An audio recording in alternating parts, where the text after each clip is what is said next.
Hello viewers, welcome to my channel. আশা করি আপনারা সবাই খুব ভালো আছেন। আজকে আমি আপনাদের জন্য একটা নতুন রেসিপি নিয়ে চলে এসেছি। তো আজকের রেসিপিটা হলো খুবই বাঙালি একটা অথেন্টিক রেসিপি। এটা খুবই পুরানো। আপনারা শুনে থাকবেন মা কাকিমা ঠাকুমাদের মুখে যে মাছের পত্র পোড়া, ওই মাছের পত্র পোড়া রেসিপিটা নিয়ে আপনাদের কাছে এসেছি। তো ভিডিওটা দেখতে থাকুন পুরোটা, আশা করি আপনাদের খুব ভালো লাগবে।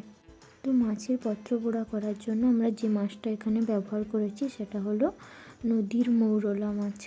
তো মৌরলা মাছগুলোকে ভালো করে পরিষ্কার করে ধুয়ে সামান্য নুন হলুদ মাখিয়ে রেখেছি। তারপরে এদিকে আমরা মশলাটা করে নিচ্ছি। মশলাটার মধ্যে যেমন সর্ষে বাটা, দু ধরনের সর্ষে ব্যবহার করেছি, সাদা সর্ষে এবং কালো সর্ষে পরিমাণ মতো নিয়েছি। আপনারা আন্দাজ মতো পরিমাণ মতো নিয়ে নেবেন। তবে হ্যাঁ, একটা কথা মাথায় রাখবেন, সাদা সর্ষের পরিমাণটা বেশি হবে, কালো সর্ষের পরিমাণটা কম হবে। সাদা সর্ষের পরিমাণটা বেশি নেবেন। ধরুন সাদা সর্ষে যদি 4 চামচ নেন, সে জায়গায় কালো সর্ষেটা 2 চামচ নেবেন। আর সর্ষেটা বাটার সময় একটু নুন দিয়ে যদি বাটেন তাহলে সর্ষেটা তেতো হওয়ার চান্স থাকবে না। তো ওই সর্ষের সঙ্গে সাদা সর্ষে এবং কালো সর্ষে, 2 ধরনের সর্ষের সঙ্গে কাঁচা লঙ্কা, সামান্য লবণ এবং একটা শুকনো লঙ্কা বেটে নিয়েছিলাম। তো ওই মশলাটাকে এবার পেঁয়াজ এবং টমেটোর সঙ্গে ভালোভাবে মিশিয়ে নিতে হবে। তো মেশানোর সময় সামান্য হলুদ, নুন, সর্ষে তেল আমরা ব্যবহার করেছি, দিয়ে ভালোভাবে মশলাটাকে মাখিয়ে নিতে হবে। এবং যে মাছগুলো ছিল, মৌরলা মাছগুলোকে ওই মশলার সঙ্গে ভালোভাবে মিশিয়ে নিতে হবে। এবং মাছের সঙ্গে মশলাগুলোকে ভালোভাবে মেশানোর পরে আবারও আমরা সামান্যটুকু তেল ইউজ করব। তবে হ্যাঁ, এই রান্নায় তেল খুবই কম ইউজ করা হয়। তো খুবই কম তেলে এই রান্নাটি করা হয় এবং খেতেও দুর্দান্ত হয়।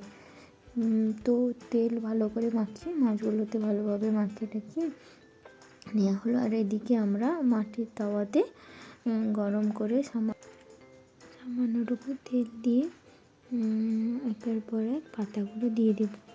এখানে আমরা লাউ পাতা ব্যবহার করেছি, আপনারা চাইলে কলা পাতাও ব্যবহার করবেন বা চাল কুমড়ো পাতাও দিতে পারেন। তবে কলা পাতাটা বেশিরভাগ মানুষই কলা পাতাটা ইউজ করে। তবে চাল কুমড়ো পাতা বা লাউ পাতা যদি দেন তাহলে ওইগুলো লাউ শাক বা চাল কুমড়ো পাতার যে শাক, ও শাকও খাওয়া হবে, সঙ্গে মাছটাও খাওয়া হবে। এই জন্য আমরা লাউ পাতায় দিয়ে করেছি। তবে লাউ পাতায় দিলে খুবই টেস্ট লাগে।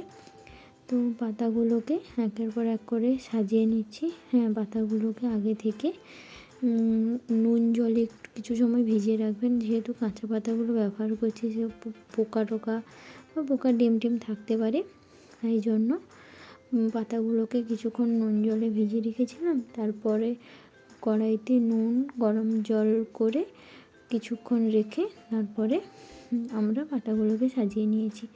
নিচের দিকে একটু বড় বড় পাতাগুলো দেবেন, আর ভেতরের দিকে নরম নরম কুচি কুচি যে পাতাগুলো, লাউ শাক যেগুলো, সেগুলো দেবেন। কারণ যেহেতু পাতাটা পোড়া হবে, তো নিচের দিকের বড় পাতাগুলো তো খাওয়া যাবে না, ভেতরের দিকে ছোটো পাতাগুলো, নরম পাতাগুলো দিলে ওগুলো খাওয়াও যেতে পারে।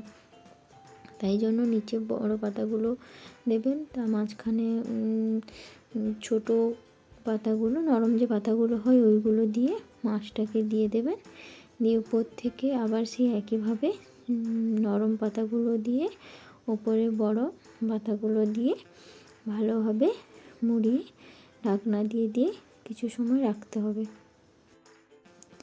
তো এইভাবে আমরা পাতাগুলোকে এভাবে সাজিয়ে এরকম করে নিয়েছি।